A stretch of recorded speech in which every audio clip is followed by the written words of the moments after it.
नमस्कार दोस्तों, एक बार फिर से आप सभी का स्वागत है आपके अपने YouTube channel Indian technical institute पर। और आज अपने जो है ITI सेकेंड ईयर के जो स्टूडेंट हैं उनके लिए निमी महत्वपूर्ण पर्सन बैंक की एक विशेष जो है मॉक टेस्ट की सीरीज़ लेके आए हैं, जिसके अंदर जो है आपके जितने भी चैप्टर सेकेंड ईयर के अंदर रहते हैं उन सेकेंड ईयर के अंदर जो चैप्टर हैं उनमें से कुछ एक क्वेश्चन जो आपके पेपर के लिहाज से इंपॉर्टेंट होते हैं उनको इन मॉक टेस्ट के अंदर रखा जाएगा। और जो है आपको अलग अलग जो है मॉक टेस्ट आपको जो है इसी चैनल के ऊपर हम लोग जो है प्रोवाइड करवाते रहेंगे दोस्तों। तो वीडियो जो है उसको अंत तक देखना है और साथ में आगे आने वाली जो वीडियोस है उनके नोटिफिकेशन आपको मिले, इसके लिए चैनल से जुड़ जाइए। और चैनल से जुड़ने के लिए वीडियो को लाइक कीजिए और वीडियो को लाइक करने के साथ में चैनल को सब्सक्राइब कर लीजिए, ताकि आगे आने वाली जो वीडियोज़ रहेगी उनके नोटिफिकेशन आपको मिलते रहेंगे दोस्तों। तो चलिए देखते हैं कि आपके जो है इस मॉक टेस्ट की पहली सीरीज़ के अंदर जो पहला क्वेश्चन है वो आपके लिए क्या रहेगा। तो पहले क्वेश्चन के अंदर आपसे पूछा गया है डीसी जनरेटर में x के रूप में चिन्हित भाग का नाम क्या है। यानी कि आपको एक डायग्राम दिख रहा है और इस डायग्राम के अंदर जहाँ पर जो है आपको x लिखा हुआ दिख रहा है, यानी कि ये जो पार्ट है इस पार्ट को क्या बोला जाता है डीसी जनरेटर के अंदर, ये आपसे पूछा गया है इस क्वेश्चन के अंदर। तो ये जो क्वेश्चन है इसके अंदर आपको ऑप्शन दिए गए हैं। ध्रुव की नोक बोला जाता है, ध्रुव की कुंडली बोला जाता है, पोल कोर बोला जाता है, पोल शू बोला जाता है। क्या जो है इसको बोला जाता है, तो इसका जो राइट आंसर है दोस्तों, राइट आंसर रहता है डी ऑप्शन, यानी कि पोल शू जो है इसको बोला जाता है। ये यानी कि जूते के आकार का होता है नीचे से, और इसका काम क्या होता है, तो ये अपने जो है जनरेटर के अंदर पोल शू जो होता है वो आपकी जो चुंबकीय क्षेत्र होता है वो आपको आर्मेचर को फैलाकर जो है वो देता है, ताकि आर्मेचर जो है ज़्यादा से ज़्यादा चुंबकीय क्षेत्र को काट सके। इसके लिए जो है पोल के ऊपर पोल शू जो है यूज किया जाता है दोस्तों। अब देखते हैं नेक्स्ट क्वेश्चन।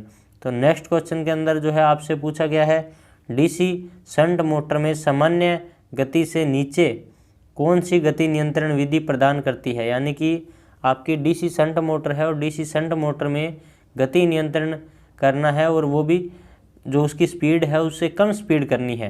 तो जो है कौन सी विधि उपयोग की जाएगी, फील्ड नियंत्रण विधि उपयोग की जाएगी, वोल्टेज नियंत्रण विधि उपयोग की जाएगी, आर्मेचर नियंत्रण विधि या गति नियंत्रण की वार्ड लियोनार्ड विधि है वो उपयोग की जाएगी दोस्तों।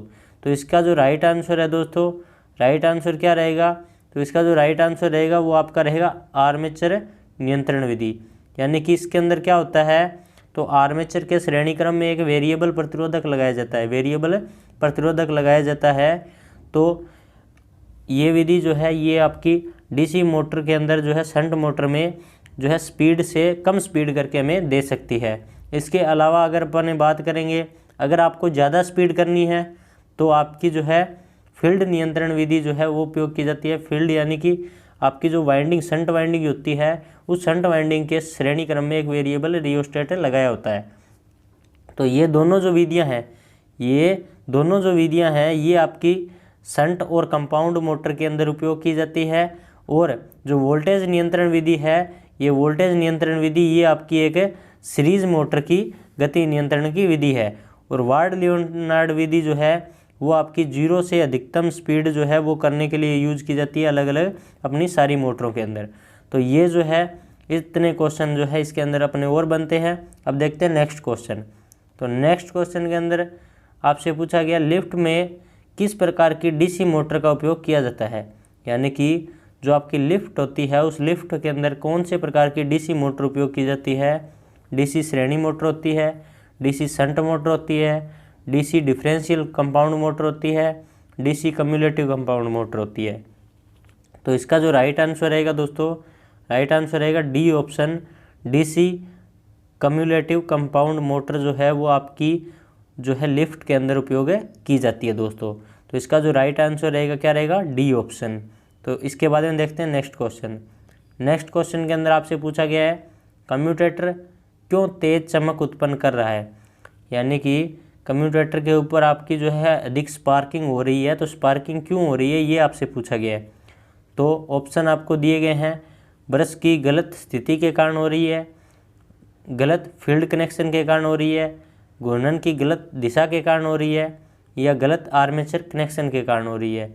तो आपके जो कम्यूटेटर है उस कम्यूटेटर के ऊपर स्पार्किंग हो रही है। तो क्यों हो रही है?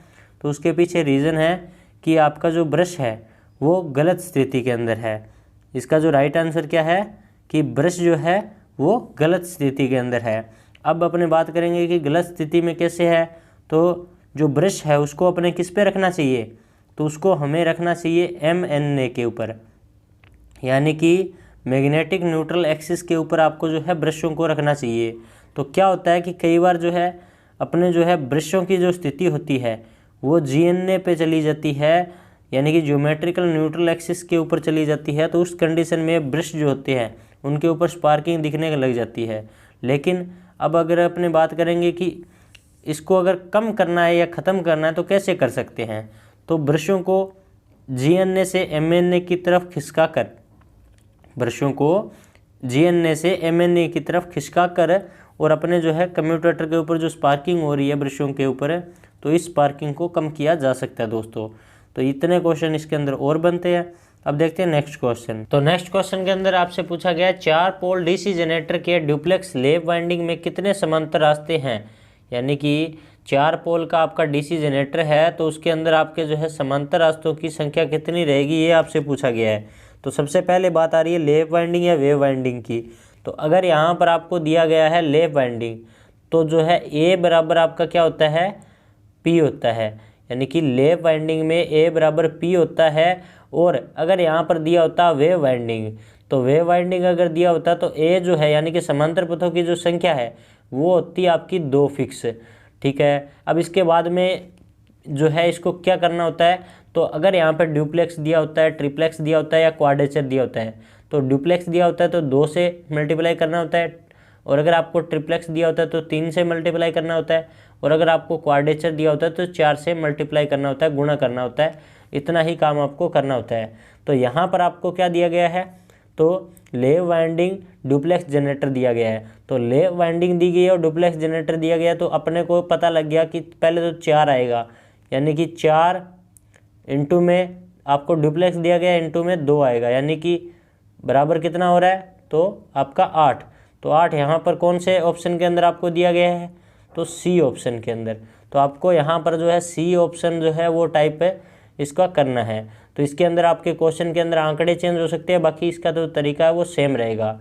और ये जो क्वेश्चन है ये डुप्लेक्स जो है आपके लैप वाइंडिंग या वेव वाइंडिंग वाला, ये मटेरियल पूरा का पूरा मैंने जो है DC चैप्टर जो है जब करवाया था इसी चैनल के ऊपर, तो उसके अंदर ये करवाया हुआ है दोस्तों।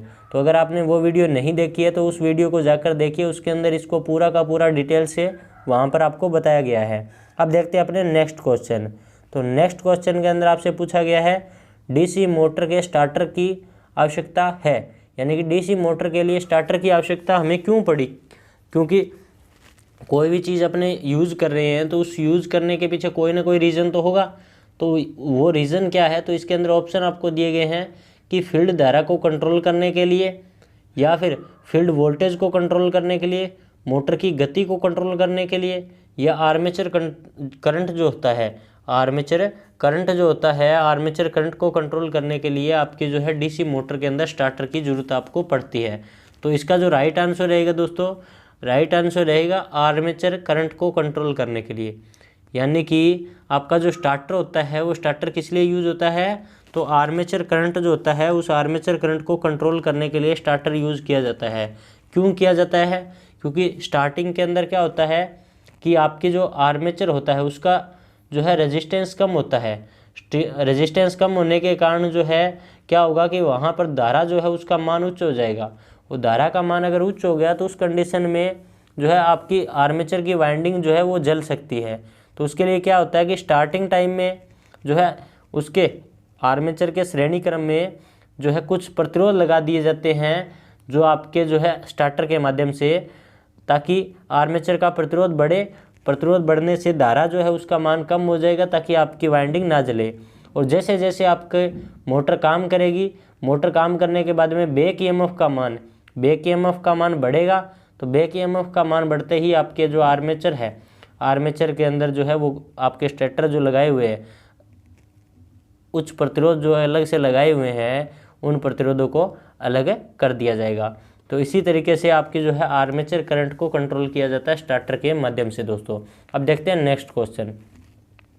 तो नेक्स्ट क्वेश्चन के अंदर आपसे पूछा गया है गति नियंत्रण की कौन सी विधि केवल 3 phase slip ring induction motor के लिए आरोपित है।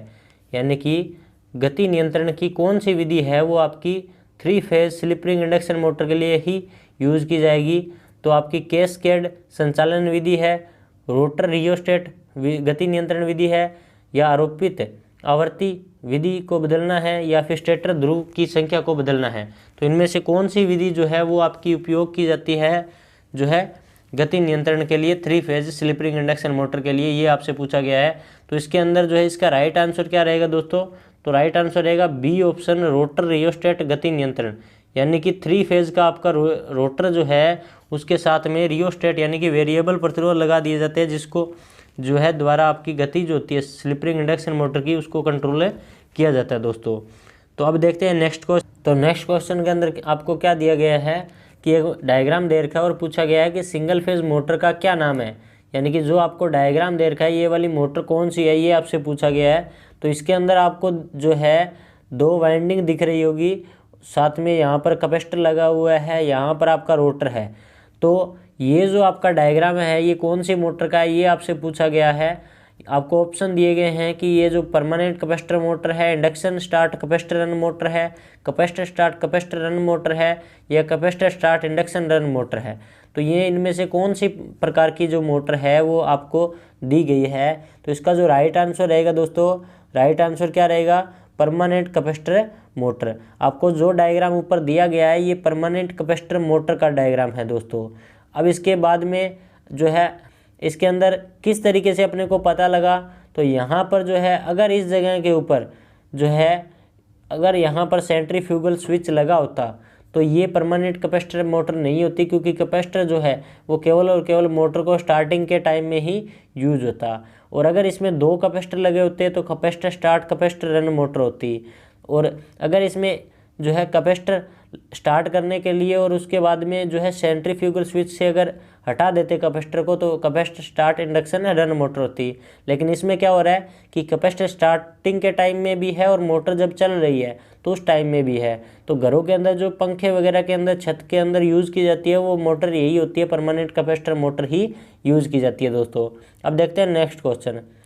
तो नेक्स्ट क्वेश्चन के अंदर आपसे पूछा गया है जनरेटर द्वारा किस ऊर्जा को विद्युतीय ऊर्जा में बदला जाता है। यानी कि किस ऊर्जा को विद्युत ऊर्जा में आपका जो जनरेटर होता है वो बदलता है, ये आपको बताना है। तो इसका जो राइट आंसर रहेगा ये आपसे पूछा गया। तो इसका जो राइट आंसर क्या है? यांत्रिक ऊर्जा को विद्युत ऊर्जा में बदलता है। तो जनरेटर जो होता है वो आपका ऊष्मा ऊर्जा को नहीं बदलता, गतिशील ऊर्जा को भी नहीं बदलता और रासायनिक ऊर्जा को भी नहीं बदलता। वो आपका यांत्रिक ऊर्जा को, मैकेनिकल जो एनर्जी होती है उसको आपको विद्युत जो है ऊर्जा के रूप में बदल के आपको देता है दोस्तों। तो ये इसका जो राइट आंसर क्या रहेगा? यांत्रिक ऊर्जा को विद्युत ऊर्जा में। और अगर यहाँ पर मोटर दिया होता तो मोटर के बारे में पूछा होता तो मोटर जो होती है वो यांत्रिक ऊर्जा जो है आपको देती है, किसको बदल कर? विद्युत ऊर्जा को बदल कर। तो इसका जो राइट आंसर क्या हो जाता? विद्युत ऊर्जा होता उस टाइम अगर आपको मोटर दिया होता। तो अब देखते हैं नेक्स्ट क्वेश्चन।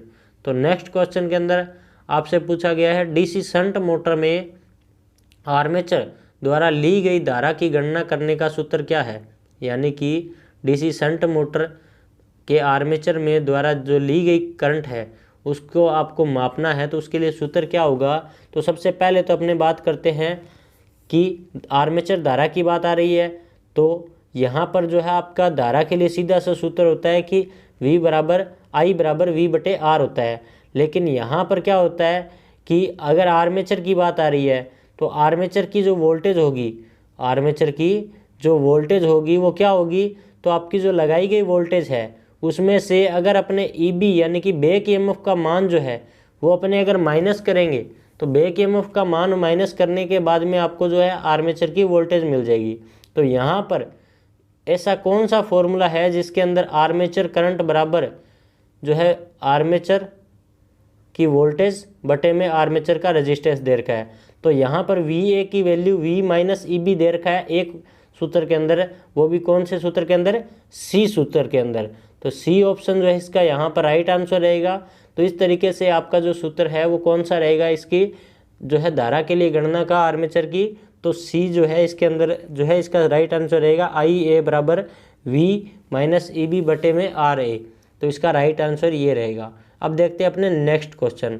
तो नेक्स्ट क्वेश्चन के अंदर आपसे पूछा गया मोटर शुरू होने के बाद अपकेंद्रीय स्विच को डिस्कनेक्ट नहीं किया जाता तो क्या प्रभाव पड़ता है। यानी कि आपका जो सेंट्रीफ्यूगल स्विच है उसको अगर ऑफ नहीं किया जाए, सेंट्रीफ्यूगल स्विच जो है उसको ऑफ नहीं किया जाए या वो डिस्कनेक्ट ना हो, तो उस कंडीशन में क्या होगा।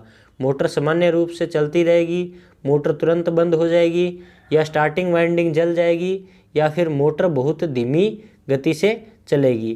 तो इसके अंदर इसका जो राइट आंसर रहेगा वो क्या रहेगा दोस्तों। तो मोटर जो है वो उसकी स्टार्टिंग वाइंडिंग जो होगी वो आपकी जल जाएगी दोस्तों। अब इसका जो राइट आंसर क्या रहेगा, तो सी ऑप्शन जो है राइट आंसर रहेगा दोस्तों। अब देखते हैं नेक्स्ट क्वेश्चन। तो नेक्स्ट क्वेश्चन के अंदर आपसे पूछा गया है अल्टरनेटर को कैसे रेटेड किया जाता है। अल्टरनेटर की रेटिंग जो है किस में ली जाती है ये आपसे पूछा गया है। तो ऑप्शन आपको दिए गए हैं केवीए में, किलोवाट में, मेगावाट में, या फिर केवी में। तो इसका जो राइट आंसर है दोस्तों, राइट आंसर क्या है, केवीए। तो केवीए जो है उसके अंदर आपकी अल्टरनेटर की रेटिंग ली जाती है दोस्तों। अब देखते हैं ट्रांसफार्मर की रेटिंग भी केवीए में ली जाती है। और उसके अलावा जो है अगर यहाँ पर आपसे पूछा होता है डीसी जनरेटर की रेटिंग, तो डीसी जनरेटर की जो रेटिंग होती है वो किलोवाट के अंदर ली जाती है दोस्तों। अब देखते हैं अपने नेक्स्ट क्वेश्चन। तो नेक्स्ट क्वेश्चन के अंदर आपको जो है अल्टरनेटर के रोटर को डीसी प्रदान करने वाले उपकरणों का नाम क्या है ये पूछा गया है। तो नेक्स्ट क्वेश्चन के अंदर पूछा गया डीसी आपका जो है डीसी सप्लाई अल्टरनेटर के अंदर आपको जो देते हैं रोटर को, वो कौन सा उपकरण के द्वारा देते हैं। आपका एक्साइटर के द्वारा देते हैं, इन्वर्टर के द्वारा देते हैं, कन्वर्टर के द्वारा देते हैं, या सिंक्रोनाइज़र के द्वारा देते हैं, ये आपसे पूछा गया है। तो इसका जो राइट आंसर है एक्साइटर के द्वारा दिया जाता है।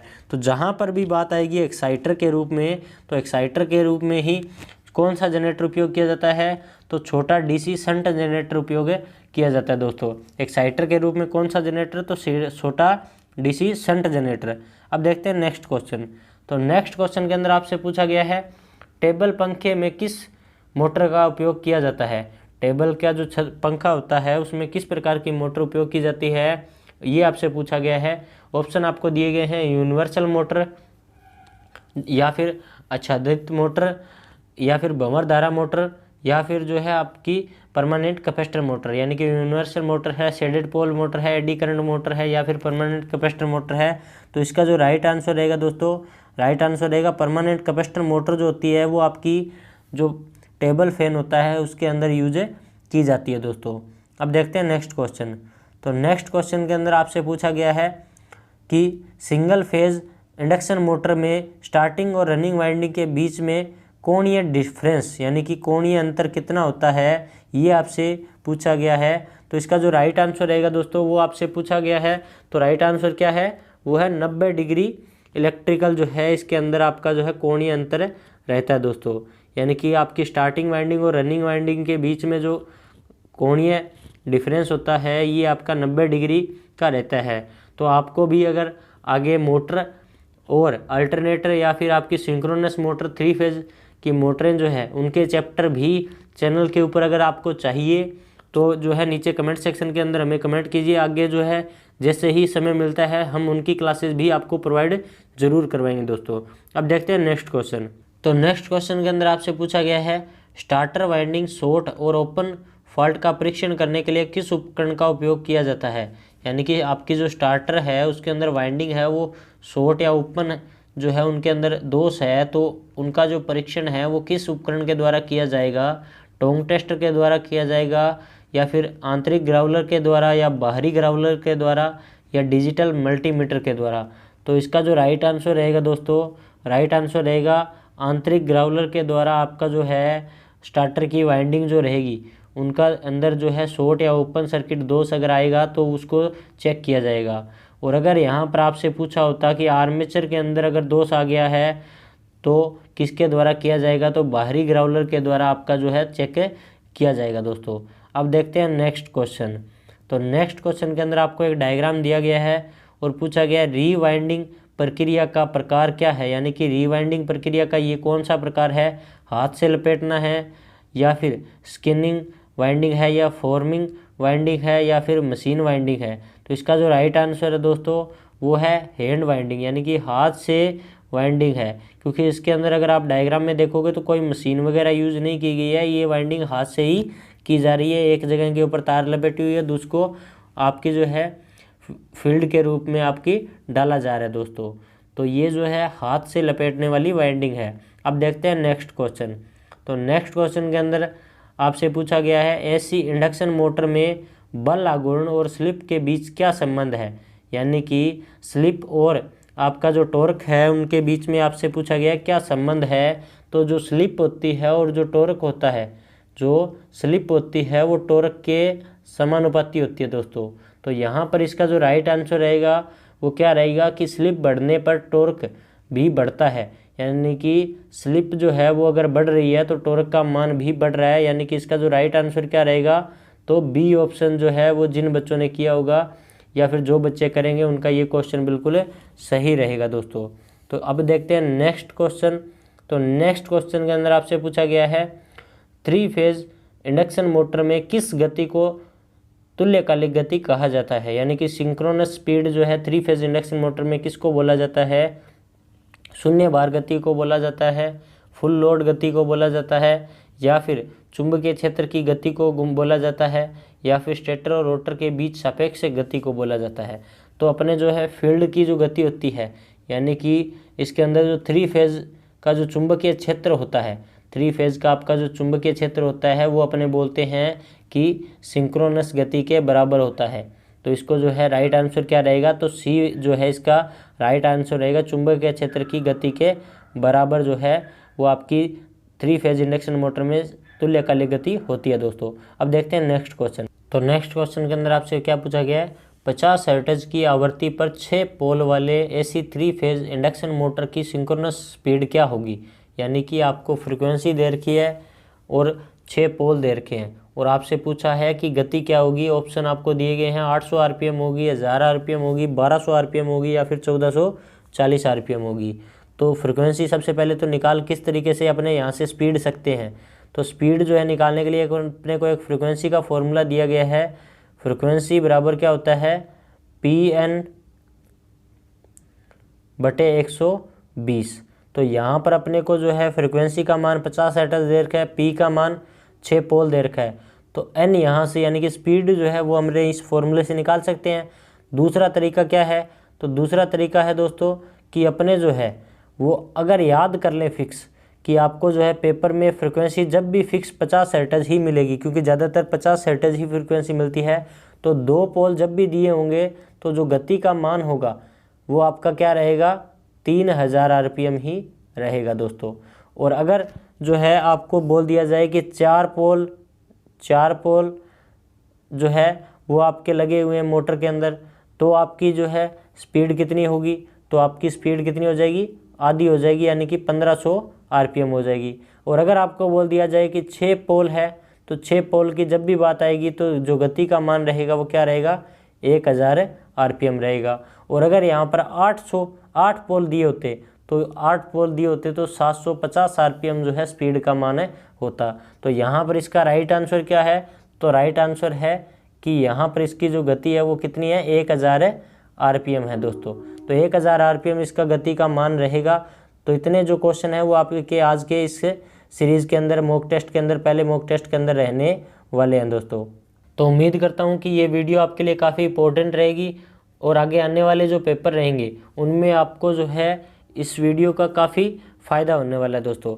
तो आगे आने वाली जो वीडियोस रहेगी उन सभी वीडियोस को भी आप जो है पूरा का पूरा कंप्लीट देखिए, ताकि आपके पेपर में जो है आपके अच्छे नंबर आ सकेंगे दोस्तों।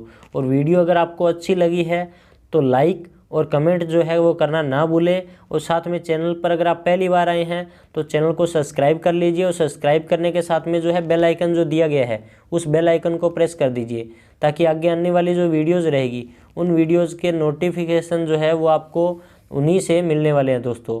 और साथ में वीडियो जो है अपने दोस्तों के साथ ज़रूर शेयर कीजिए, क्योंकि जो है आपको फ़ायदा हो रहा है और उनको भी फ़ायदा होता रहेगा दोस्तों। तो मिलते हैं आपसे किसी और वीडियो में, तब तक के लिए जय हिंद जय भारत दोस्तों।